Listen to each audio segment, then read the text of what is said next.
कुटुंब आमचं आहे, हे रक्त आमचं आहे, आम्ही मानवतावादी आहोत आणि आमची आचल सुद्धा आमची मुलगी आहे. आमच्या आचलला सुद्धा केसाला तिच्या धक्का लागला नाही पाहिजे.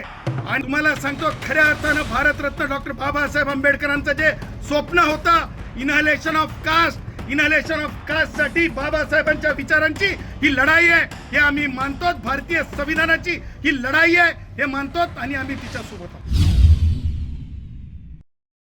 याच्यामध्ये पोलिसांनी काय केलं हे एका म्हणजे केवळ SC कॅटेगरीचं आहे ह्या म्हणजे घाणेरड्या हेतूने त्या मुलाचा खून झाला. आणि ही बाब एवढीच नाही तर मृतकासोबत विवाह एक मुलगी करते म्हणजे त्या प्रेमात किती पवित्रता आहे, त्या प्रेमात किती ताकद आहे, त्या प्रेमात किती शुद्धी आहे, ते प्रेम किती अजरामर असू शकेल हे लक्षात घ्या. मी तर असं म्हणेल की सक्षम ताटे यांचं भवितव्य या जी आमची ही आहे आचलच्या ज्या लढाई आहे आणि आचलच्या लढाईमध्ये मला असं वाटतंय की वेगवेगळ्या विद्यापीठातली मुलं सुद्धा तिच्या सोबत आज उभे आहेत. तिच्या म्हणजे सॉलिडेरिटीमध्ये त्या मुलाची जी हे झाली आहे म्हणजे ज्या अत्याचार झाला त्या मुलासोबत आहेत. आम्ही त्या मुलासोबत आहोत, या कुटुंबासोबत आहेत. या कुटुंबाला जर कोणी डोळावर करून बघण्याचा प्रयत्न केला, एखाद्या नालायक एखाद्या पोलीस कर्मचाऱ्यांनी जर एखाद्याने जर चुकीचा करण्याचा प्रयत्न झाला तर याद राखायचं या कुटुंबासोबत जयश्री पाटील आणि गुणरत्न सदावर्ते व्यक्तिगत आहेत हा सुद्धा आम्ही इशारा देत आहोत. आणि त्यामुळं हे कुटुंब आमचं आहे, हे रक्त आमचं आहे, आम्ही मानवतावादी आहोत आणि आमची आचल सुद्धा आमची मुलगी आहे. आमच्या आचलला सुद्धा केसाला तिच्या धक्का लागला नाही पाहिजे. आणि एक मान आहे जब प्यार पे पहरा हुआ प्यार और भी गहरा हुआ.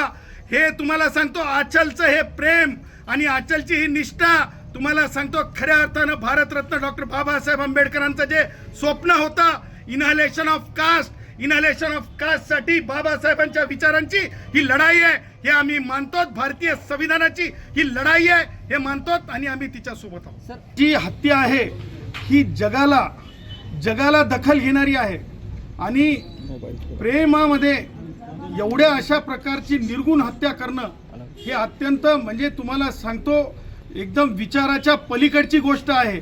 मानवी शरीराला एवढा त्रास देऊन तडपून मारलं जाऊ शकतंय हे म्हणजे काळजाला म्हणजे रडू कोणतं असं शरीर कोणती असं मनुष्य नसेल किंवा माणूस स्त्री पुरुष नसेल की कुणाला रडू येईल इतक्या म्हणजे निर्गुण प्रकारे केलेली हत्या आहे.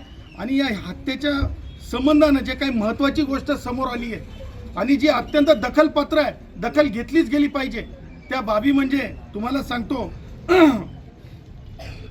प्रेम करणं हा संविधानिक अधिकार आहे. प्रेमाला कोणत्याच प्रकारचं बंधन असू शकत नाही. परंतु केवळ अनुसूचित जातीचा शेड्यूल कास्टचा मुलगा आहे सक्षम ताटे, त्यांनी एका इतर समाजातल्या मुलीसोबत प्रेम केलं म्हणून त्याची ही हत्या होणं ही संविधानाच्या विरुद्ध आहे. संविधानानं सांगितलंय, सुप्रीम कोर्टाने सांगितलंय की जेव्हा प्रेम असतंय त्या प्रेमाला संरक्षण देणं हे कायदेशीर कर्तव्य आहे. परंतु काही म्हणजे जे लोक माथे फिरू असतात किंवा काही म्हणजे विकृत डोक्याचे लोक असतात किंवा गुन्हेगारी वृत्तीचे लोक असतात, ज्या प्रकारे मामिडवार कुटुंब आहे ह्या मामिडवार कुटुंबानं काय नाही केलं ह्या गोष्टी आणि ज्या गोष्टी त्यांनी केल्या आणि ज्या गोष्टी त्रासदायक आहेत, ज्या गोष्टी कायदाबाह्य आहेत त्या गोष्टी अद्याप FIR मध्ये आलेल्या नाहीत, त्या जबाबामध्ये विचारल्या गेल्या नाहीत. त्या गोष्टी आज माननीय पोलीस DYSP त्याचबरोबर माननीय पोलीस अधीक्षक यांच्याशी चर्चा करून त्यांच्याही निदर्शनास आणून देण्यात आल्या. त्याच्यापैकी महत्त्वाची गोष्ट म्हणजे हा जो धीरज कोमुलवार नावाचा जो पोलीस आहे, कॉन्स्टेबल आहे की शिपाई आहे माहिती नाही, असे अपप्रवृत्त काही जे असतात ते त्या वर्दीला डाग लावून जातात. ह्या व्यक्तींनी 27 तारखेला सकाळी जेव्हा आमच्या आचल मामिडवार जी म्हणजे सचिनची आचल मामिडवार जी सक्षम ताटेंची मैत्रीण होती, त्यानंतर तिचं म्हणणं आहे की प्रियसी होती आणि तिचं म्हणणं आहे की त्यांनी लग्न सुद्धा त्याच्यासोबत केलं. ह्या तीन यांना ज्या प्रकारे आचल मामिडवारला पोलीस स्थानकात 27ला सकाळी नेण्यात आलं, हे अत्यंत वेदनादायी आहे. म्हणजे खून होण्याच्या आधी एक कट रचला गेलाय, खून होण्याच्या आधी एक कट रचला गेला आणि पोलीस स्टेशनला नेऊन आचलला सांगण्यात आलं की तू खोटी तक्रार कर. कुणाच्या विरुद्ध? सक्षमच्या विरुद्ध. परंतु तिने खोटी तक्रार देण्यास नकार दिला. त्यावेळेस पोलीस स्थानकात हा जो अधिक कर्मचारी आहे, काय नाव त्याचं, धीरज कोमुलवार आणि त्याचे साथीदार, त्याच्या समोर आचलला हे जे आरोपी आहेत, या आरोपी मधला जो आरोपी आहे, काय नाव त्याचं, त्या आरोपीचं हिमेश मामिडवारनं मोबाईल फोडला. त्याचबरोबर तिला पोलीस स्थानकात मारहाण केली की खोटी तक्रार दे म्हणून, आणि हे तक्रार देऊन ॲग्रेशन मध्ये मारहाण केली असं दाखवायचं एक कुभांड रचण्यात आलं होतं. परंतु तिने तक्रार दिली नाही. आणि एवढंच नाही झालं तर ही हत्या झाल्याच्या नंतर यांनी काय केलं तर ही जी आचल मामिडवार जी मुलगी आहे हिला घेऊन पसार झाले. आरोपी गुन्हा करून, आरोपी हत्या करून पसार कसे झाले हा शोधण्याचा भाग आहे. कारण ह्याच्यामध्ये मुख्य रोल सुद्धा धीरज कोमुलवारचा आहे. आणि आरोपींना नंतर अटक करून आणल्यानंतर पोलीस स्थानकामध्ये धमक्या देण्यात आल्या, विटनेसेसला धमक्या देण्यात आल्या, बुक्क्या दाखवून धमक्या देण्यात आल्या, मुश्या दाखवून धमक्या देण्यात आल्या. हिमेश मामिडवारनं मुच्छा दाखवून धमक्या देण्यात आल्या. आणि हे सुद्धा तिला सांगण्यात आलं की सुटून आल्याच्या नंतर ताटे कुटुंबाला खतम करून टाकतो. ह्या सगळ्या गोष्टींसाठी FIR 2 नंबरचा FIR होणं आवश्यक आहे. पोलीस अधिकाऱ्यांनी DYSP काय नाव त्यांचं, प्रशांत शिंदे हे उपस्थित होते. त्यांनी मला सांगितलंय की ते गुन्हा दाखल करतील.